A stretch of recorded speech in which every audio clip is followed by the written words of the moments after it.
Hello everyone welcome you all and कि GPSC ने FRO का प्री रिजल्ट अनाउंस कर दिया है एंड आप लोगों में से जिन्होंने दिया होगा वो मैच भी कर लिए होंगे देन जिनका क्लियर हुआ होगा नेक्स्ट क्या करना है। तो नेक्स्ट मेन अभी जो हर्डल है वो मेंस का है, ठीक है। और उसके बाद फिजिकल इंटरव्यू लाइक दैट है। मेन जो है मेंस है, और मेंस में इसमें क्या है कि यहाँ पे हमारा ऑप्शनल पेपर देखने को मिलता है, ठीक है। एंड ऑप्शनल पेपर के साथ यहाँ पे जीएस भी है, क्वालिफाइंग इसमें पेपर भी हैं। तो देखो इसमें बेसिकली हम लोग ये जो पीडीएफ है, आप देख पाओगे ये रिजल्ट का पीडीएफ है, ठीक है। तो हम लोग यहाँ पे आज डिस्कस करने वाले हैं बेसिकली सिलेबस को लेकर के, ठीक है। सिलेबस क्या है, क्या पैटर्न है इसका, ठीक है। तो देखो यहाँ से क्या होता है कि आपको आइडिया लग जाएगा कि वन सेकेंड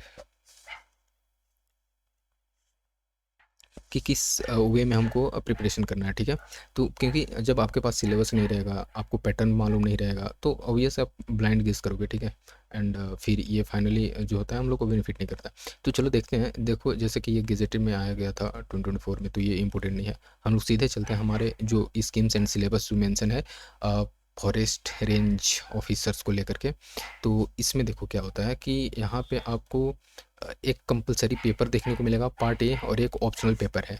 ऑप्शनल पेपर कहने का मतलब कि ऑप्शनल पेपर में भी दो पार्ट हैं, paper 1 and paper 2, and then interview है, ठीक है, जो कि 50 मार्क्स का यहाँ पे आपको देखने को मिल जाएगा। देखो इसका पैटर्न क्या है कि आपको टोटल 550 मार्क्स का पेपर होगा, एंड जिसमें कि जो 100 मार्क्स होगा वो क्वालिफाइंग होंगे यहाँ पे general English and general Hindi. तो देखो इसके लिए आपको क्या करना है कि जो जेपीएससी ने ऑलरेडी एग्ज़ाम ले चुका है, ठीक है।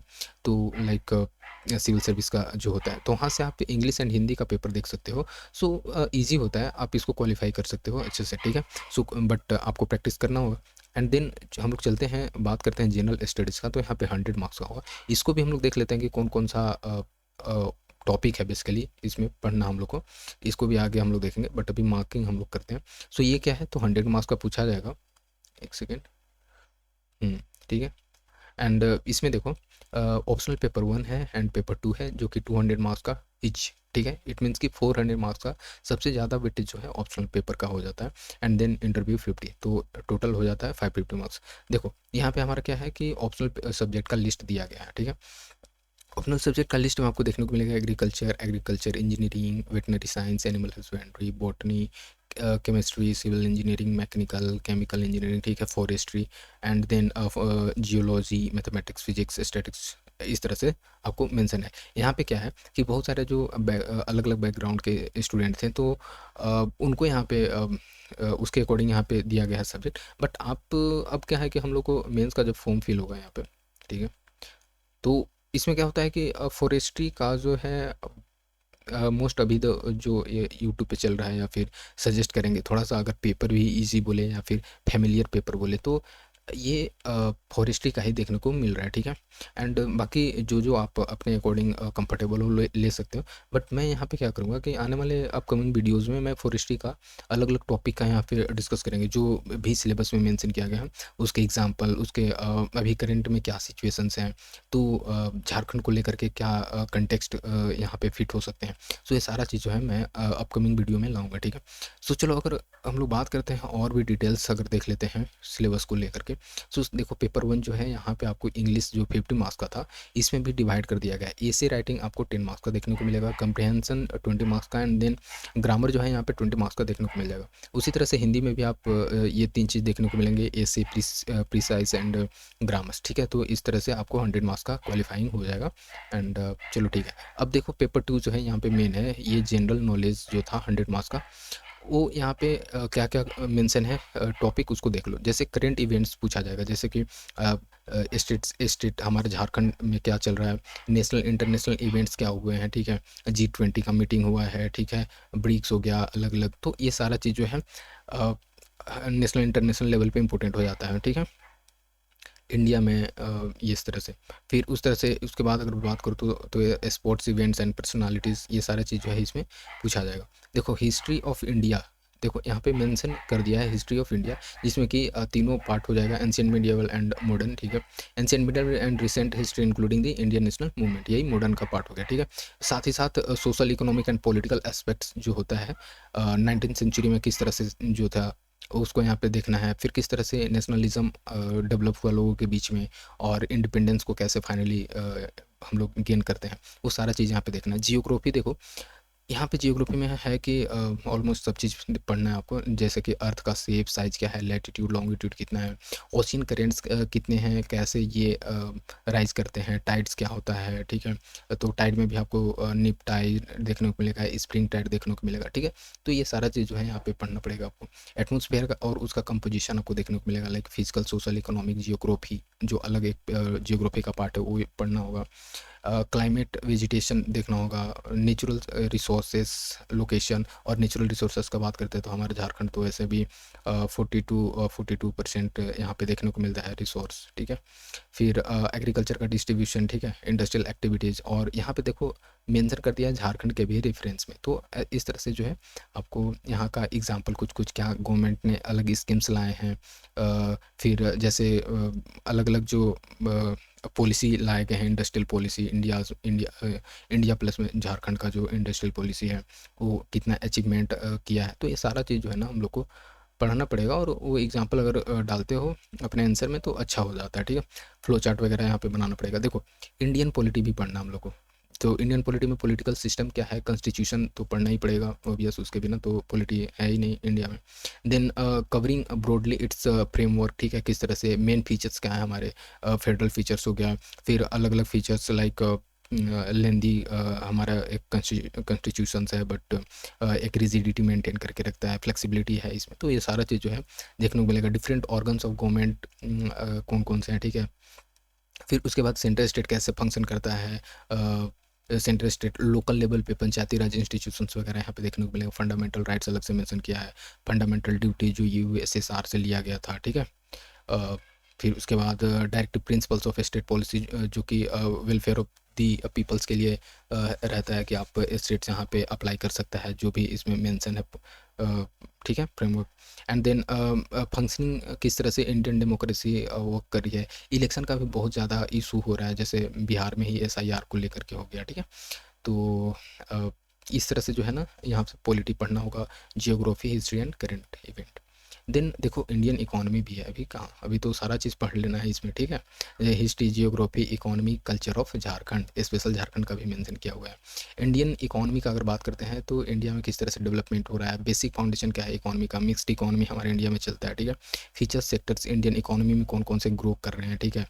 Process of planning and 5 year plan, market and state control जो है, प्रोसेस ऑफ ग्लोबलाइजेशन 1991 में जो आया था उसको यहाँ पे पढ़ना है। इन्फ्लेशन कितना है, पॉवर्टी एंड अनएम्प्लॉयमेंट का क्या यहाँ पे इशूज़ हैं, ठीक है। General science and environmental issues एक अलग ही है, तो इसमें है कि general appreciation and understanding of science and environment, जो इसमें कि मैटर है एवरी डे डे ऑब्जर्वेशन में, मतलब इसमें क्या होता है ना कि सिंपल पूछता है, इतना भी कॉम्प्लेक्स और टेक्निकल चीज़ नहीं पूछता, तो ये सारा चीज़ हो गया। फिर इन्वायरमेंटल इशूज़ में लाइक पोल्यूशन अभी मेजर इशू चल रहा है, ठीक है। बिहार में देख रहे हो कि किस सॉरी दिल्ली में, बिहार अभी न्यूज़ में था उसके कारण से आ रहा है। सो पोल्यूशन जो एक दिल्ली में जो अभी मेजर इशूज़ है, किस तरह से यहाँ पे देखो कि पार्लियामेंट में भी लोग जो है प्रोटेस्ट कर रहे हैं, कैसे मास्क पहन करके, ठीक है। तो मास्क लगा करके जो एक तरह से सॉरी प्रोटेस्ट कर रहे हैं, वो भी आपको यहाँ पे एक मेजर इशूज़ हो जाता है, तो कहीं ना कहीं आप इसको यूज भी कर सकते हो डायरेक्टली इनडायरेक्टली आंसर में, तो लगेगा कि हाँ जो एस्पिरेंट है, जो एग्ज़ाम देने वाला है, उसको कितना अच्छे से पता चल रहा है अभी करंट इवेंट से जुड़ा हुआ है। देखो ऑप्शनल सब्जेक्ट को मैं ज़्यादा यहाँ पे डिस्कस नहीं करूँगा क्योंकि हम लोग देख लिए हैं ऑलरेडी, बट मेरा क्या फोकस रहेगा जिस पे फोकस करने वाले हैं, लेट्स सी वन से हम लोग देखने वाले थे फॉरेस्ट्री का, ठीक है। फॉरेस्ट्री का पेपर 1 यहाँ पे है, इसका सिलेबस का अगर हम लोग बात करते हैं तो यहाँ पे फॉरेस्ट का डिफिनेशन क्या है, रोल क्या है, बेनिफिट क्या है, तो डायरेक्ट और इनडायरेक्ट यहाँ पे रोल, बेनिफिट, डिफिनेशन यहाँ पे पूछा जाएगा, ठीक है। हिस्ट्री ऑफ फॉरेस्ट्री की किस तरह से कॉलोनियल पीरियड में, इट मीन्स कि ब्रिटिश एरा में किस तरह से इसका डिफिनेशन था, अलग अलग फॉरेस्ट राइट्स जो यहाँ पे 2006 का जो बहुत इंपॉर्टेंट हो जाता है, किस तरह से ट्राइबल्स के लिए जो माइनर फॉरेस्ट प्रोड्यूस यहाँ पे राइट दिया जाता है, ये सारा चीज़ हो जाता है। क्लासिफिकेशन ऑफ फॉरेस्ट, ठीक है, like high forest, coppice forest, virgin forest, second growth forest, pure and mixed forest, even and uneven ये सारा चीज़ जो है, फॉरेस्ट का टाइप इंडिया में क्या-क्या है, क्लासिफिकेशन आपको यहाँ पे देखना है, एग्रो फॉरेस्ट्री क्या होता है, farm forestry, social forestry, joint forest management concept, ठीक है? ये सारा चीज़, इम्पोर्टेंट एक्ट और पॉलिसीज़ जो है ना, वो आपको यहाँ पे करना है। ग्लोबल वार्मिंग फॉरेस्ट्री, ये सारा चीज़, मिटिगेशन, एडेप्टेशन, किस तरह से अभी ग्लोबल वार्मिंग है, उसका फॉरेस्ट्री पे, फॉरेस्ट पे क्या इम्पैक्ट होने को देख मिल रहा है, उसको हम लोग कैसे मिटिगेट करेंगे, ठीक है? तो ये सारा चीज़, कार्बन सिक्वेस्ट्रेशन एक मेजर इशू है, जो कि एक तरह से क्लाइमेट चेंज में हम लोग देखते हैं। इम्पोर्टेंट इवेंट्स और डेट जो भी फॉरेस्ट को लेकर के, जैसे कोप हो गया, ठीक है? आईपीसीसी का जो किस तरह से है डेटा आया है, ठीक है? ये सारा चीज़। देखो, एक है सिल्वी कल्चर जनरल, तो इसमें आपको इसका प्रिंसिपल पढ़ना है, इकोलॉजिकल और फिजियोलॉजिकल फैक्टर्स, ठीक है? जो कि वेजिटेशन की इम्पैक्ट कर रहे हैं, इन्फ्लुएंस कर रहे हैं। Natural and artificial regeneration of forest, ठीक है? कि कैसे फॉरेस्ट को अगर कुछ दिन तक ऐसे ही फॉरेस्ट एरिया को छोड़ दिया जाए, तो वहाँ पे अपने आप जो है फॉरेस्ट ग्रो होने लगते हैं, ठीक है? इस तरह से जो है आपको देखना है, ठीक है? फिर उसके बाद method of propagation, grafting technique का हम लोग क्या करते हैं कि पेड़ भी लगाते हैं ना, या फिर कोई पौधा लगाते हैं, तो जैसे जो रोज़ है, वो रोज़ में कितना अच्छे से ग्राफ्ट करके आप अलग अलग कलर के सेम प्लांट से आप ग्रो कर सकते हो, तो वो ग्राफ्टिंग टेक्निक्स वगैरह देखने को मिलता है। Side factor, nursery and planting techniques, ठीक है? Like nursery beds, poly bags, roots trainer, ये सारा चीज़ पढ़ना है। तो मैं यहाँ पे क्या करूँगा ना, एक एक टॉपिक को थोड़ा सा डिटेल्स में अगर हम लोग यहाँ पे चाहें तो डिस्कस कर लेंगे। Then silviculture systems like clearing, felling, uniform shelters, wood selections, coppice and conversion system, ये सारा चीज़ देखने को मिलेगा सिल्वीकल्चर का डिटेल में। तो यहाँ पे आप पढ़ सकते हो वैसे। और ये क्या है कि मैं टेलीग्राम, आप जा कर के बायो में देख सकते हो, टेलीग्राम ग्रुप में ये सारा चीज़ ऑलरेडी है, ठीक है? So silviculture of forest, agro forestry, forestry, joint forest management, tree biology, और फिर forest soil conservation, watershed management, ठीक है? फिर इस तरह से जो है environmental conservation and biodiversity, tree improvement and seed technology. देखो, सिलेबस बहुत बड़ा है इसमें, नो डाउट, बट ऐसा लगता है ना कि हम लोग इस चीज़ से फैमिलियर हैं कहीं ना कहीं, अगर थोड़ा सा ऑब्जर्वेशन के साथ पढ़ें, ठीक है? तो उसको अच्छे से तुरंत किया जा सकता है। देन उसके बाद क्या है कि आप पेपर 2 में अगर बात करते हैं, तो फॉरेस्ट मैनेजमेंट हो गया, and then forest working plan, forest mensuration and remote sensing, फिर forest ecology and ethnobotany, then forest resource and utilization, ठीक है? Important protection in Indian forestry, फिर उसके बाद इंक्रोचमेंट जो हो रहा है, इलीगल फेलिंग ऑफ ट्रीज, ठीक है? और डिफोरेस्टेशन हाई लेवल पे देखने को मिल रहा है, ठीक है? ये सारा चीज़ आपको यहाँ पे करना है। सिल्विक कल्चर प्रैक्टिस, सिल्विक कल्चर देखो कितना इंपॉर्टेंट है, यहाँ से क्वेश्चन आना ही आना है, नो डाउट। तो सिल्विक कल्चर को थोड़ा सा हम लोग डिटेल में देख लेंगे।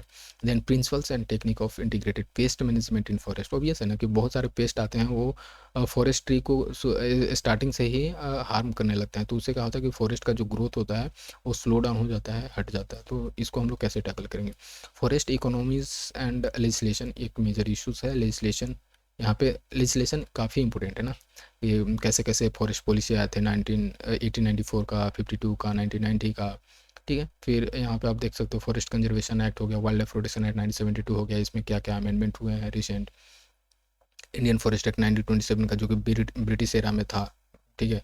बेसिकली ब्रिटिश एरा में इसके बेनिफिट के लिए नहीं, वो अपने बेनिफिट के लिए लाए थे ये फॉरेस्ट एक्ट, ताकि जो ट्राइबल्स थे, ठीक है, या फिर फॉरेस्ट ड्वेलिंग पर्सन्स थे, वो जो क्लेम करते थे कि नहीं जल जंगल ज़मीन वाला जो है कि हम लोग पेड़ को नहीं काटने देंगे, तो उसमें क्या होता है कि उनका किसी तरह से इनको चाहिए था, वुड चाहिए था उनके डेवलपमेंट के लिए, ठीक है? रेलवे ट्रैक के लिए। तो यही था कि जो ब्रिटिशर्स थे अलग अलग इसमें लाते हैं प्रोविजंस, और उसके बाद जो है यहाँ पे एक्सट्रैक्ट करते हैं, काफ़ी एक्सप्लॉइट करते हैं हमारे फॉरेस्ट को, ठीक है? सो यही है। एंड इस तरह से हम लोग एक एक दो दो वीडियो करके लाते रहेंगे। And then if you are highly basically motivated और want to connect with me, आप इस चीज़ को, आप इस चैनल को सब्सक्राइब कर सकते हो। एंड देन एक टेलीग्राम लिंक मिल जाएगा द सिविल पीसीएस से, ठीक है? आप वहाँ से इसको ज्वाइन कर लो, देन हम लोग चलते हैं, ठीक है? So thank you very much, and मिलते हैं नेक्स्ट वीडियो में।